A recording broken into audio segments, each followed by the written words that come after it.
So here's a PSP 2000, which I purchased on eBay for $20. It has a few scratches, light scratches, and a few scuffs on the body, as you can see. And it turns on, but the screen is cracked. So yeah, I do have a spare screen which I'm going to install, and I'm going to give you guys an update.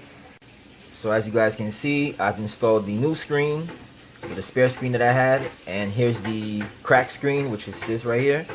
So I'm going to power this on and see if the screen,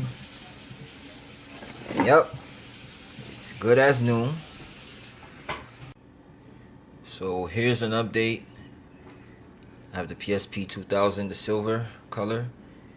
Screen has been fixed.